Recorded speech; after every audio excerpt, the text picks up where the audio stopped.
A Shalom, call Allah Yahweh, Bahashim, Yahushai, Bahashim Kadash. Double honors to the apostles, elders, and bishops of the Great Millstone. Salutations to all my fellow laborers doing this work in truth and sincerity, risking their lives to do so.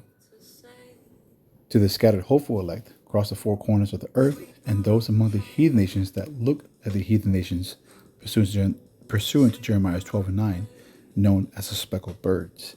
This is not a so-called black thing. We don't teach it as a so-called black thing. The spirit resonates with our spirits in accordance to Romans 8 and 16, then that person could be an Israelite. Okay? I am the disciple of Pariam, a follower of Great Millstone, coming to you with a lesson in truth and sincerity. And this lesson is going to be titled Villain Victim Syndrome. Okay? So with this, just kind of going into the signs of the times, but I wanted to show you how a country could personify both of these. So yes, a country can frequently exhibit this pattern, also known as competitive victimhood or victim-villain mentality. It happens when a nation publicly projects a strong, aggressive image while internally claiming it is the innocent victim of hostile outside forces. So countries use the contradictory mindset for two main reasons, to rally their citizens, both, by convincing the public that the nation is under constant attack. And the victim, leaders can easily unite the country against said enemies. And, we see that the U.S. is 250 this year, right? As far as their age. And I think they've probably been in war for at least a little over 200 of those years, So, one example would be, the Greater Israel Project. How they're trying to rally their citizens, and the small hats are constantly doing that. They want to justify aggression by claiming the status of a perpetual victim.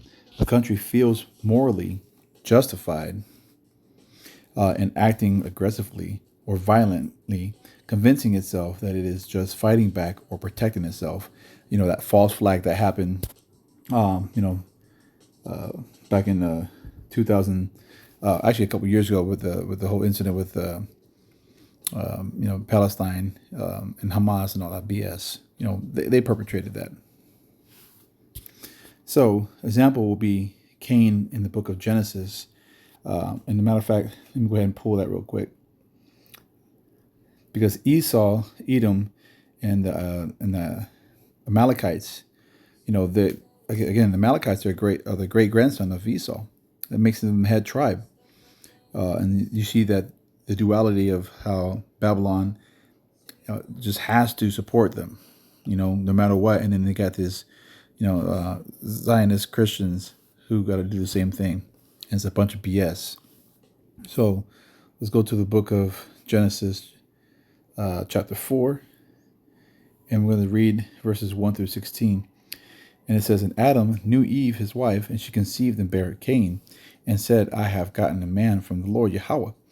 And she again bare his brother Abel. And Abel was a keeper of sheep, but Cain was a tiller of the ground. In the process, verse 3, in the process of time, it came to pass that Cain brought of the fruit of the ground an offering unto the Lord Yahweh. And Abel, he also brought of the firstlings of his flock, and of the fat thereof. The Lord loves that, the fat. And the Lord had respect unto Abel and unto his offering.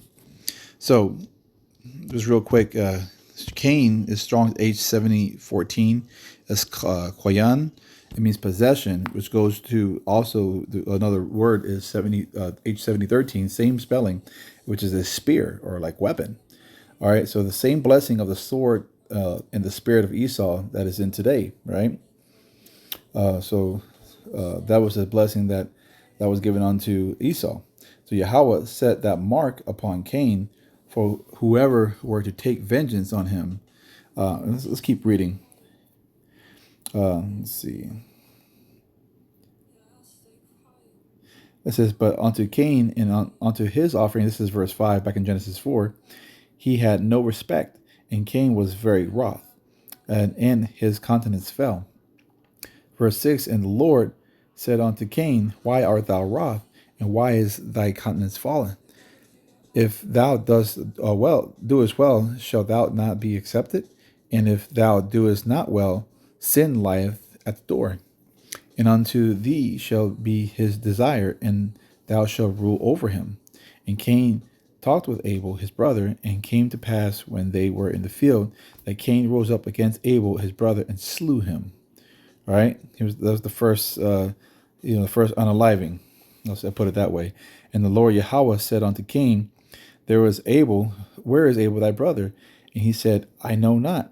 Then this is that fucking nigga spirit. He said, am I my brother's keeper? Right? Straight, anyway. Verse 10. And he said, what hast thou done? The voice of thy brother's blood crieth unto me from the ground.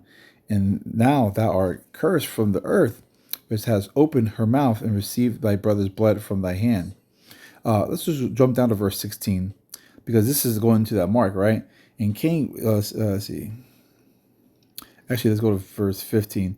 And the Lord Yahweh said unto him, therefore, whosoever slayeth Cain, vengeance shall be taken on him sevenfold. And you see that. You see the big difference in, when Jake is slayed, and versus when Esau is slayed. If Jake were to slay Esau, it's a huge difference. All right. And Cain went off from the presence of the Lord Yahweh and dwelt in the land of Nod in the east of Eden. Okay. So that's just kind of going into that count. So the victim-villain state usually relies on three core beliefs to keep this cycle ongoing. Selective memory. They focus heavily on historical events where they were mistreated by others, while ignoring instances where they caused harm to other nations. The small hats and their usury debt-based system, along with false flag of October 7th, right? And I mentioned that earlier. Blaming outsiders. When domestic problems such as economic issues or political unrest happen, leaders blame foreign powers or minority groups instead of taking responsibility.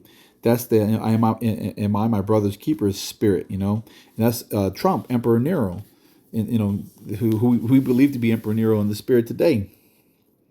He fits that mold. Let's go to Isaiah 29:21.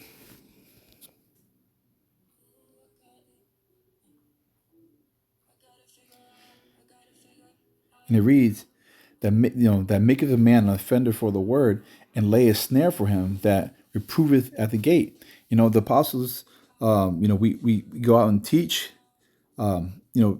every weekly, sometimes twice a week. We reprove at the gate on the hedges and the highways and byways, and turn aside from the just for the things of naught. Then you have the us versus them mentality.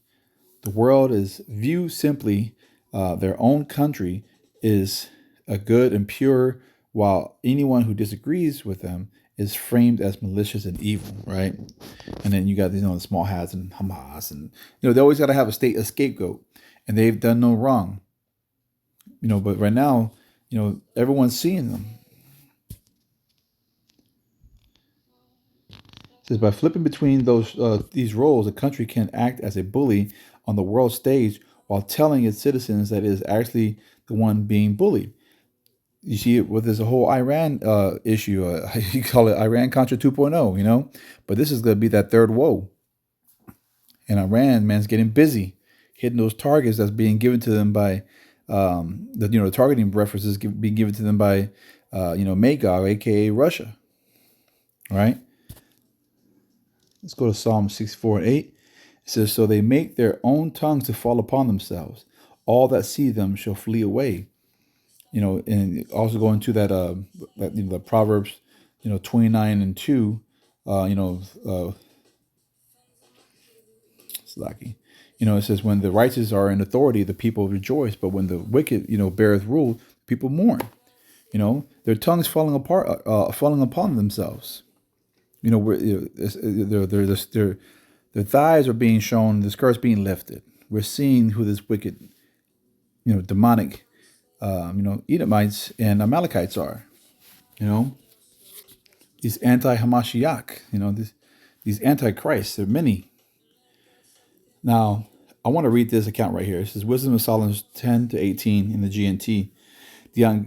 And tell me that who this fits to a T. It says the ungodly oppress the righteous.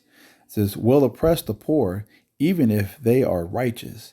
Will show no respect for widows or old people. Will call ourselves right if we are strong enough to get what we want. It says no one ever got anywhere by being weak. And they, again, they respect violence. It says righteous people are nothing but a nuisance. So let's look for chances to get rid of them. They are against what we do. They accuse us of breaking the law of Moses and violating the traditions of our ancestors. And they're never going to follow the law of Moses. It wasn't given to them. You have the sons of the wicked, the sons of men, and the sons of power. Okay? It says they claim to know power, and they call themselves the Lord's children. That's supersessionism. It says we can't stand the sight of people like that. What they are contradicts our whole way of thinking. They are not like other people. They have strange ways. They think that our moral standards are so corrupt that everything we do should be avoided. They boast of having power for their father and believe that when all is said and done, only a righteous will be happy. But we'll see if that's true. Let's see what will happen when it's time for them to die. They, they, they meditate terrors, man. Verse 19. So let's put them to the test. We'll be cruel to them and torment them. But they got another thing coming, man. It says that then we'll find out how calm and reasonable they are. We'll find out just how much they can stand. You get that time of Jacob's troubles coming, right?